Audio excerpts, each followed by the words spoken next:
आप सभी उम्मीद करता हूँ सभी बहुत अच्छे होंगे और स्वस्थ होंगे। हमने ह्यूमन फिजियोलॉजी वाला चैप्टर स्टार्ट कर रखा है। जो टॉपिक्स ह्यूमन फिजियोलॉजी के अंदर आते हैं वो सारे वन बाय वन चैप्टर अपन लोग कवर कर रहे हैं। दो चैप्टर अपन ने कवर कर लिया है, तीसरा चैप्टर आज अपन स्टार्ट करने वाले हैं। इंट्रो करेंगे, साथ ही साथ एनसीईआरटी का कंप्लीट रिवीजन करने वाले हैं। ठीक है, तो आज अपन लोग body fluid and circulation chapter start करने वाले हैं, जिसका इंट्रो के अंदर अंदर कंप्लीट एनसीईआरटी अपन को कवर करना है। अगर आप में से किसी ने एनसीईआरटी को बहुत अच्छे से पढ़ रखा है या फिर नोट्स को अच्छे से पढ़ रखा है, तो आज इस इंट्रोडक्शन के अंदर अंदर ही आपका पूरा टॉपिक रिवाइज होने वाला है। क्लियर है दोस्तों? तो चलिए स्टार्ट करते हैं। आपने रिकमेंड किया था कि अब बोर्ड पे बढ़ाया जाए, तो ये लो, बोर्ड भी रेडी है और हम भी रेडी है। तो स्टार्ट करते हैं दोस्तों, बॉडी फ्लूइड एंड सर्कुलेशन।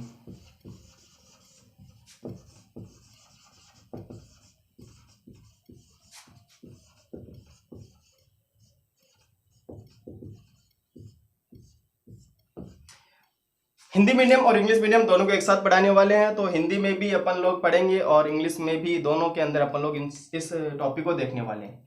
तो बॉडी फ्लूइड का मतलब क्या होता है, सर्कुलेशन भी आगे देखेंगे। बॉडी फ्लूइड पहला टर्म से ही आता है। बॉडी फ्लूइड क्या होता है? देखो, अपनी बॉडी के अंदर ट्रांसपोर्टेशन के लिए एक मीडियम होना बहुत जरूरी है। चाहे वो न्यूट्रिएंट्स हो, चाहे वो ग्लूकोज वगैरह हो, चाहे गैसेस हो, एक्सक्रीटिव प्रोडक्ट हो, हार्मोन्स, एंटीबॉडी हो, इनका ट्रांसपोर्टेशन करने के लिए जो मीडियम प्रोवाइड करवाता है वो कौन करवाता है? बॉडी फ्लूइड करवाता है। अपनी बॉडी के अंदर बॉडी फ्लूइड दो है, एक तो ब्लड है और एक लिम्फ है। अपन इन दोनों की डीपली स्टडी करने वाले हैं। ब्लड का अंदर, ब्लड का जो सिस्टम बना हुआ उसको अपन ब्लड सर्कुलेटरी सिस्टम बोलते हैं, और लिम्फ का जो सिस्टम बना होता है उसको अपन लिम्फेटिक सिस्टम बोलते हैं। तो पहले बात करेंगे अपन लोग बॉडी फ्लूइड।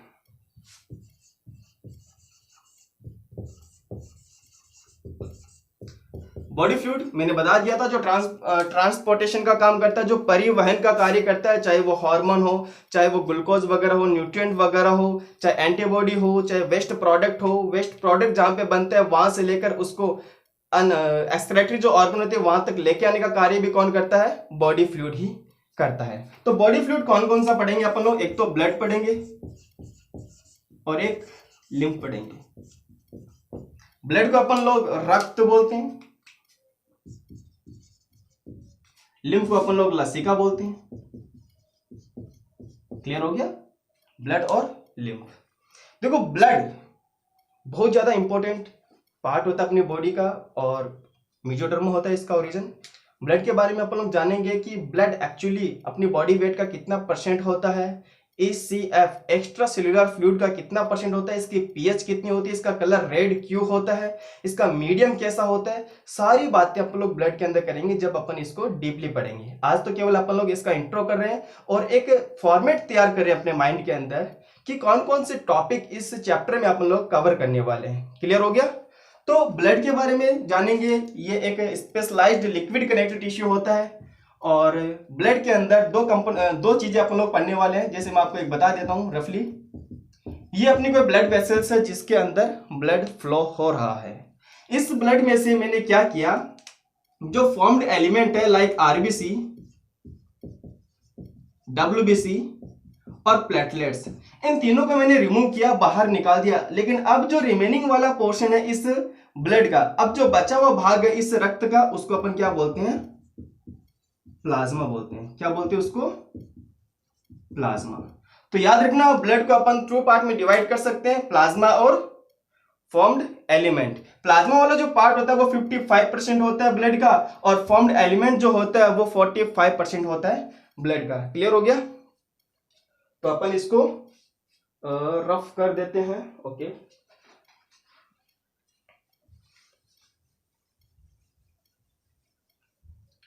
स्टार्ट करते हैं। ठीक है, blood specialised liquid connective tissue होता है। याद रखना, तरल संयोजी उत्तक होता है। इसमें अपन लोग पढ़ने वाले हैं प्लाज्मा और फॉर्म्ड एलिमेंट।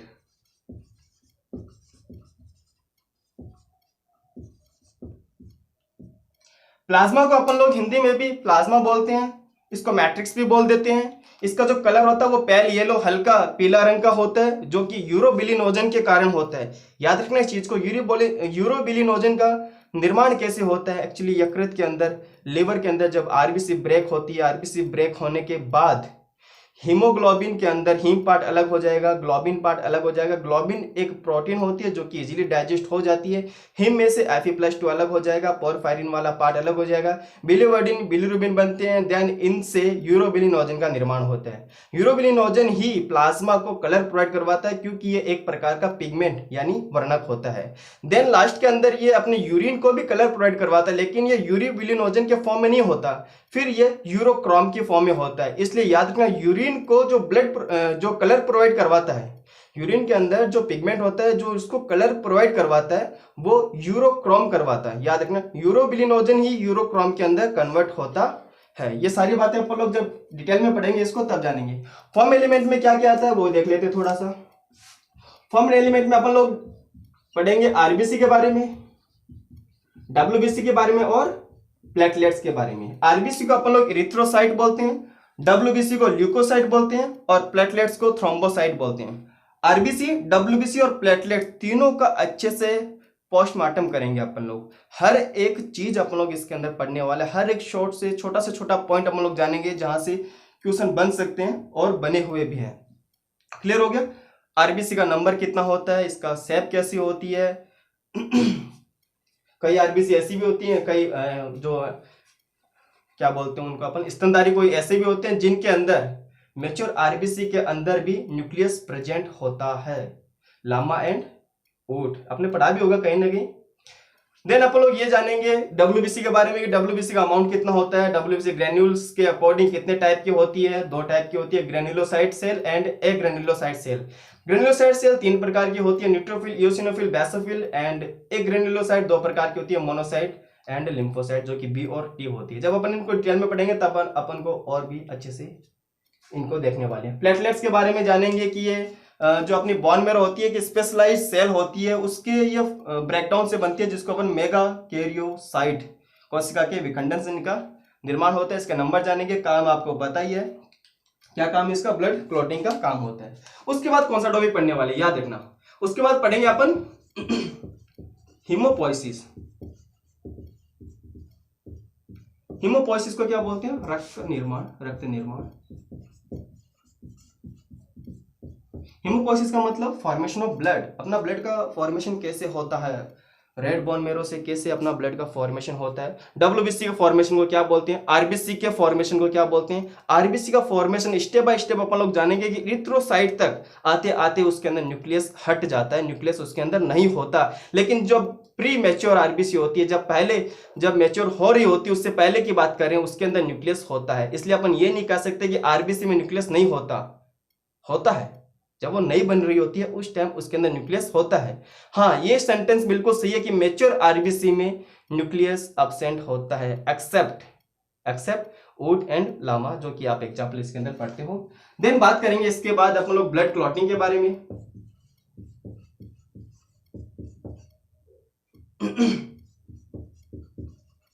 ब्लड क्लॉटिंग को हिंदी में बोलते हैं रक्त स्कंदन। क्या बोलते हैं इसको? रक्त स्कंदन। क्लियर हो गया? ब्लड क्लॉटिंग के अंदर भी बहुत सारे फैक्टर्स काम करते हैं। एनसीईआरटी में तो थ्रोम्बोकाइनेज दे रखा है, प्रोथ्रोम्बिन दे दिया, फिब्रिन दे दिया, बस इतने में उसने खत्म कर दिया। इतना ही नहीं है, इसके अंदर 13 फैक्टर होते हैं और मैक्सिमम जो ब्लड क्लॉटिंग फैक्टर होते हैं वो अपना लीवर सीक्रेट करता है। याद रखना इस चीज को, ठीक है? मैक्सिमम क्या करता है? लीवर ही ब्लड क्लॉटिंग फैक्टर सीक्रेट करता है। ब्लड क्लॉट के अंदर कैल्शियम आयन भी चाहिए, विटामिन के की रिक्वायरमेंट होती है, याद रखना, फिब्रिनोजन चाहिए, प्लेटलेट्स चाहिए, बहुत से ऐसे सब्सटेंस होते हैं जिनकी रिक्वायर्ड होती है। ब्लड क्लॉटिंग का टाइम क्या होता है, ब्लड फ्लो का टाइम क्या होता है, ये सारी चीजें अपन लोग इस टॉपिक में पढ़ने वाले जब अपन इसको डिटेल में पढ़ेंगे। क्लियर हो गया? इसके बाद अपन बात करेंगे ब्लड ग्रुप की।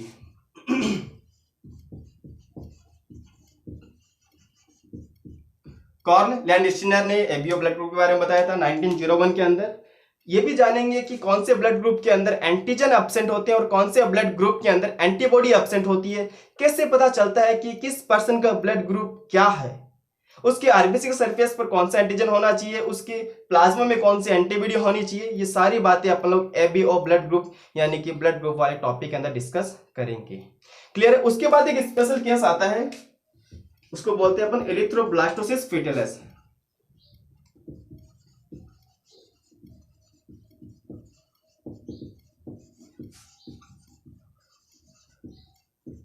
हिंदी में बोलते हैं इसको गर्भ रक्ताणु कोरकता। ये अपन लोग आरएस फैक्टर के अंदर पढ़ते हैं। एक स्पेशल केस होता है जिसके अंदर जो मदर का ब्लड होता है वो RH नेगेटिव होता है और फादर का ब्लड ग्रुप होता है वो RH पॉजिटिव होता है। जब उनका फर्स्ट डिलीवरी हो रही होती है उस टाइम जो वुम होता है उसके अंदर पल रहा जो बेबी है उसके अंदर जो डोमिनेंट वाला ब्लड ग्रुप होता है वही शो होता है। तो याद रखना पॉजिटिव वाला हमेशा डोमिनेंट होता है, नेगेटिव वाला रेसेसिव होता है। तो RS पॉजिटिव अगर फादर का है तो वही फिटस के अंदर जो ब्लड होता है उसके अंदर भी RH पॉजिटिव भी देखने को मिलता है। फर्स्ट डिलीवरी के दौरान प्लेसेंटा जब ब्रेक होता है तो उस बेबी का ब्लड मदर के ब्लड के कांटेक्ट में आ जाता है। तो जैसे मदर के ब्लड के कांटेक्ट में आता है तो उनका तो मदर का तो RS नेगेटिव है, लेकिन बेबी का क्या है RS पॉजिटिव। RS पॉजिटिव मतलब वहां पर RS एंटीजन प्रेजेंट है। तो RS एंटीजन कहां चले जाएंगे? मदर के ब्लड के अंदर चले जाएंगे और वहां पर एंटीबॉडी का फॉर्मेशन हो जाता है। पहली डिलीवरी सेफुल हो जाती है, लेकिन उसके बाद जब सेकंड प्रेगनेंसी होती है उस दौरान वो एंटीबॉडी जो मदर के ब्लड के अंदर एंटीबॉडी प्रेजेंट है वो प्लेसेंटा को क्रॉस करके उस फिटस के अंदर आ जाती है और उसके ब्लड को क्लॉट कर देती है, जॉइंटिस हो जाता है और फिटस की डेथ हो जाती है। तो फर्स्ट डिलीवरी तो एकदम सेफुल हो जाती है, लेकिन आगे आने वाली डिलीवरी में प्रॉब्लम आती है, फिटस होता है वो डेड हो जाता है, मर जाता है। इसका इलाज भी है, 3 दिन के अंदर अंदर अपन लोग इसका वैक्सीन भी देते हैं, टीका लगाते हैं। क्लियर हो गया? इंजेक्शन लगाते हैं इसके अंदर। देन बात करते हैं इसके बाद वाला टॉपिक, ध्यान से देखना, बहुत इंटरेस्टिंग टॉपिक है जो अपन लोग डिस्कस करेंगे।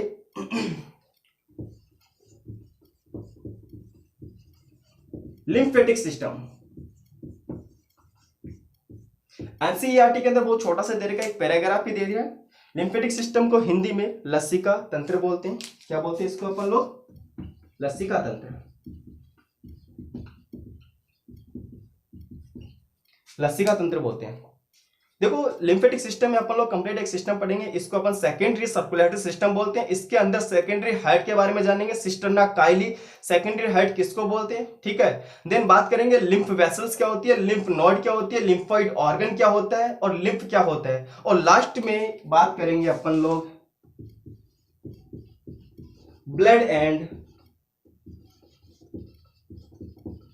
लिम्फ में डिफरेंस। याद रखना इन दोनों में अंतर क्या है, रक्त और लसिका में अंतर क्या है, उस अंतर की बात करेंगे अपन। एक टेबल बनाएंगे, एक साइड ब्लड के बारे में जानेंगे, एक साइड लिम्फ के बारे में जानेंगे और दोनों के एक साथ कंपैरिजन करेंगे, जिससे अपन को आइडिया होगा कि ब्लड को अपन लिम्फ से कैसे डिफरेंशिएट कर सकते हैं, कैसे उसको अलग कर सकते हैं। दोनों का अंतर अपन को आना चाहिए।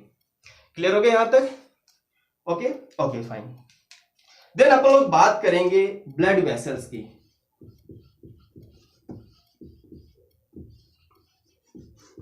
ब्लड वेसल्स, रुधिर वाहिनियां, रक्त नलिकाएं, बहुत से नाम इनके, ठीक है। ब्लड वेसल्स की बात करेंगे अपने बॉडी के अंदर, या ह्यूमन में की बात करता हूं या मैं एम्फीबियंस की बात करता हूं, मैमल्स की बात करता हूं। ब्लड वेसल्स कौन कौन सी होती है याद रखना, एक तो होता है आर्टरी,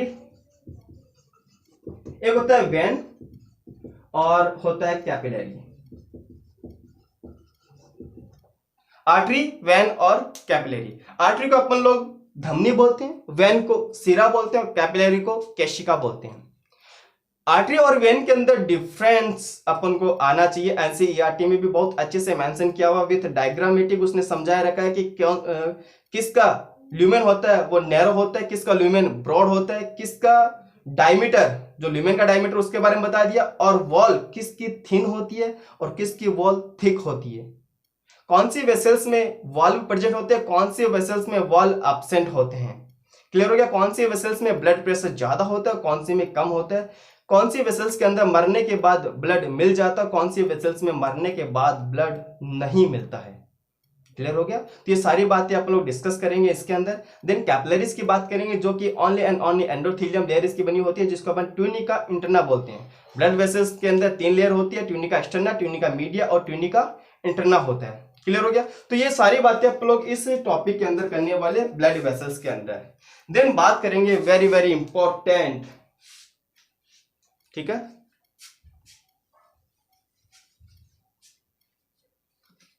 सर्कुलेटरी पाथवे।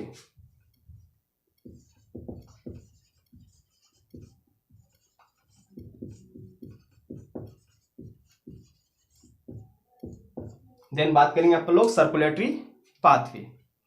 इसके अंदर सबसे पहले जानेंगे कि ओपन एंड क्लोज सर्कुलेशन क्या होता है।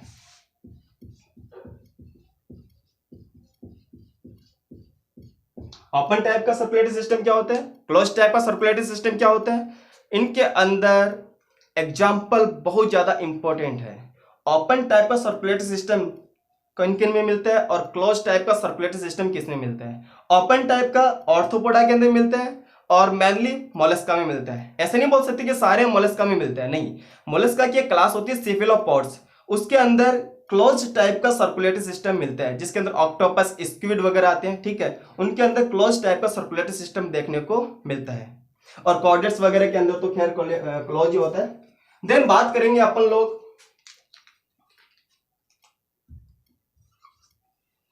Human heart.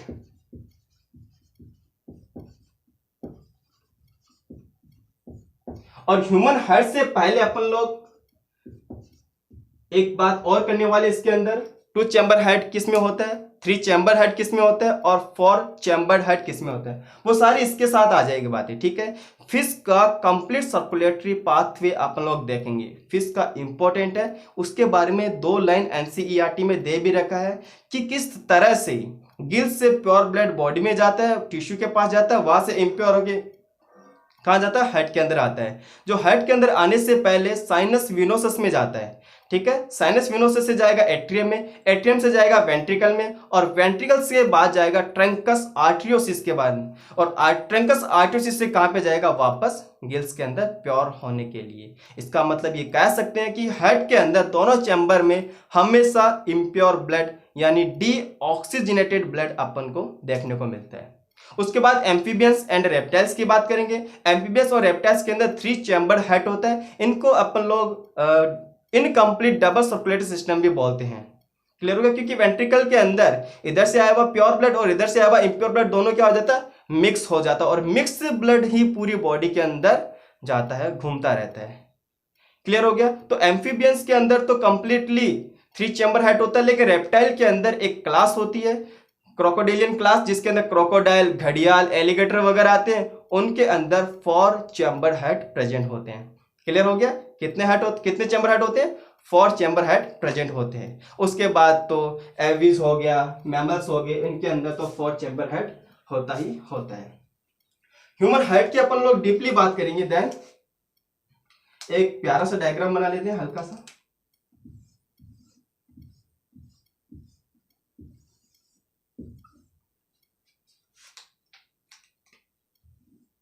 ध्यान से देखना, ह्यूमन हार्ट के बारे में अपन लोग जानेंगे कि इसका वेट कितना होता है, इसका कलर क्या होता है, इसकी शेप क्या होता है, ये कहाँ पर प्रेजेंट होता है, मीडियस्टेनम स्पेस क्या होता है, कार्डिक नोच क्या होती है, अपेक्स पार्ट कौन सा है, बेस पार्ट कौन सा है, ये सारी बातें आप लोग ह्यूमन हार्ट की करने वाले हैं। क्लियर हो गया। उसके बाद आप लोग ह्यूमन हार्ट की एक्सटर्नल स्ट्रक्चर के बारे में जानेंगे। कौन सी स्ट्रक्चर, एक्सटर्नल।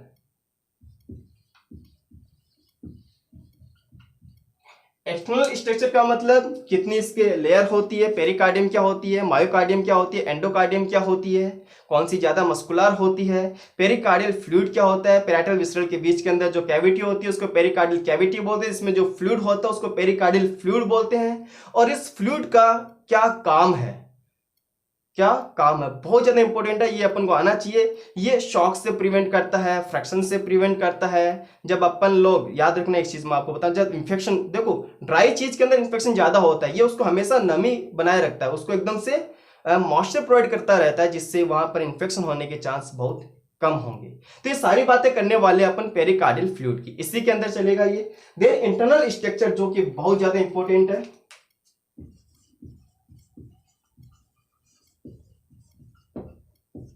हार्ट के इंटरनल स्ट्रक्चर के बारे में बहुत कुछ जानेंगे। जैसे ऐसे नोड क्या हो गया, एवी नोड, एवी बंडल, इसको अपन बंडल ऑफ हिज भी बोलते हैं। देन पुरकिंजे फाइबर,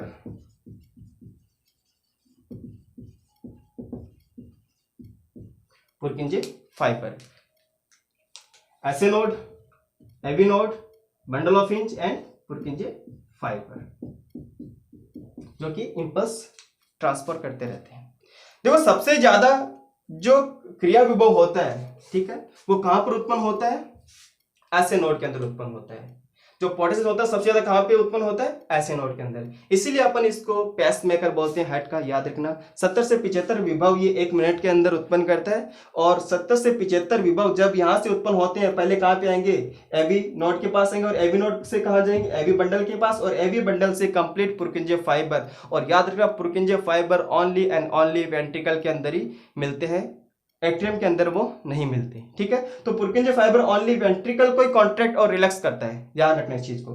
देन अपन लोग बात करने वाले हैं इसके अंदर कुछ वॉल्व की, like tricuspid valve, bicuspid valve, semi lunar valve.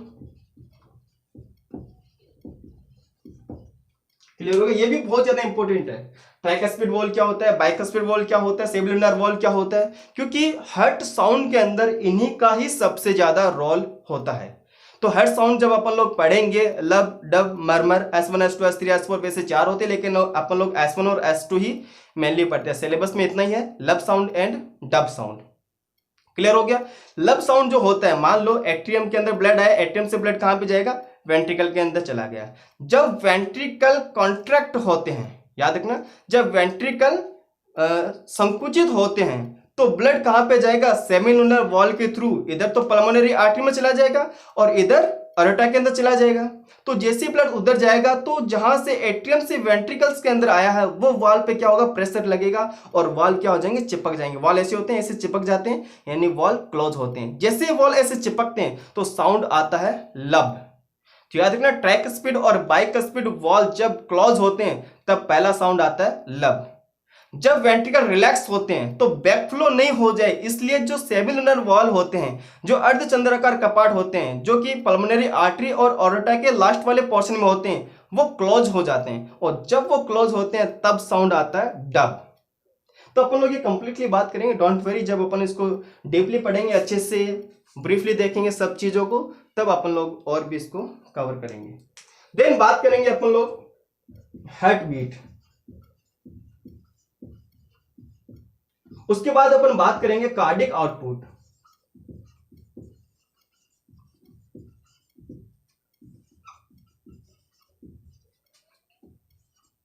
Cardiac volume. Cardiac output के बारे में मैंने बता दिया था। कार्डिक आउटपुट मतलब कितने टाइम के अंदर एक कार्डिक साइकिल के बारे में बात करेंगे, कार्डिक वॉल्यूम नहीं, कार्डिक साइकिल।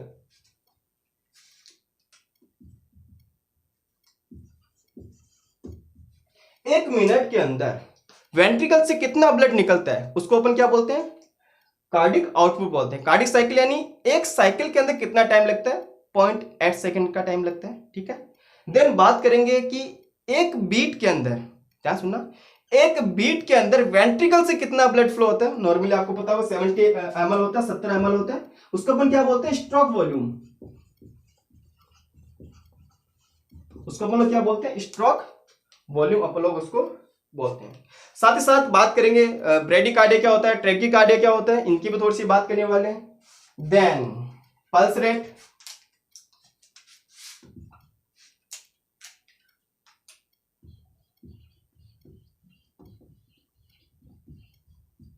इसको हिंदी में नाड़ी दर बोलते हैं, पल्स रेट, ठीक है। देन एक सिस्टम होता है अपनी बॉडी के अंदर, पोर्टल सिस्टम। इसकी भी बात करें अपन लोग, पोर्टल सिस्टम क्या होता है, ध्यान रखना इस चीज के बारे में।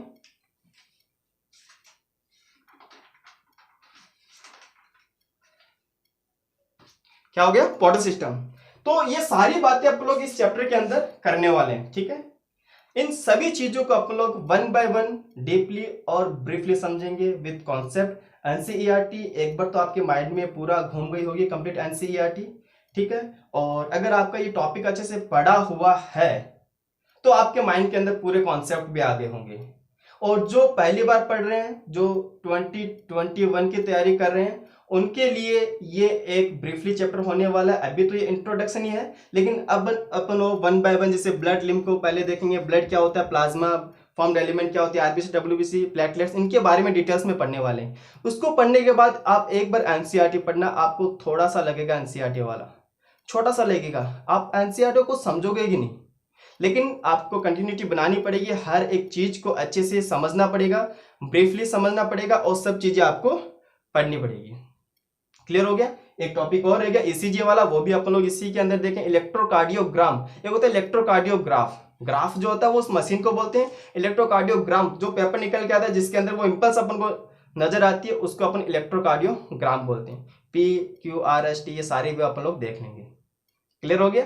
तो आज का केवल और केवल मेरा यही उद्देश्य है कि मैं आपके माइंड के अंदर ये पूरा चैप्टर एक बार सेट कर दूं, पूरा फॉर्मेट आपके माइंड में एक बार सेट कर दूं कि इस चैप्टर के अंदर आप लोग क्या क्या पढ़ते हैं। जब भी आप कोई भी चैप्टर पढ़ो सबसे पहले उसके की पॉइंट लिख लेना।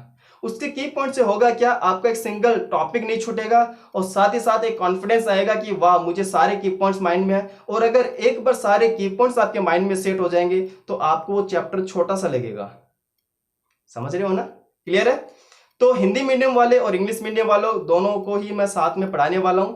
हिंदी में भी ज्यादातर देख लेंगे, मैं जो बोल रहा हूं वो हिंदी में ही होगा। और देखो कुछ टर्मिनोलॉजी ऐसी होती है, कुछ शब्द ऐसे होते हैं जो अपन लोग इंग्लिश में ही पढ़ते आ रहे हैं शुरू से। जूलॉजी का ऐसा ही है, मोस्ट ऑफ ह्यूमंस बॉडी के जो पार्ट्स होते हैं, जो ऑर्गन होते हैं, ठीक है, उनका जो नाम है, जैसे ब्लड को अपन लोग ब्लड ही मोस्ट ऑफ पढ़ते, चाहे हिंदी मीडियम हो चाहे इंग्लिश मीडियम हो। रक्त, रुधिर ये बहुत कम लोग पढ़ते हैं, फिर भी अपन लोग दोनों के लिए है। और मैं हिंदी मीडियम वालों को बिल्कुल साथ लेके चलूंगा, उन्हीं को मैं फर्स्ट प्रायोरिटी देने वाला हूँ। इंग्लिश मीडियम वालों के लिए बहुत से ऐसे चैनल है जहाँ पर इंग्लिश के अंदर पढ़ाया गया है। राजस्थान से है तो भैया राजस्थान के अंदर थोड़ा सा कम ही क्रेज है इंग्लिश का, हिंदी मीडियम वाले यहाँ पे बहुत ज़्यादा है। तो बस उनके लिए और आपके लिए सबके लिए ही ये स्टार्ट कर रहे हैं। तो thank you so much. First lecture इतना ही। Thank you so much. Have a good day.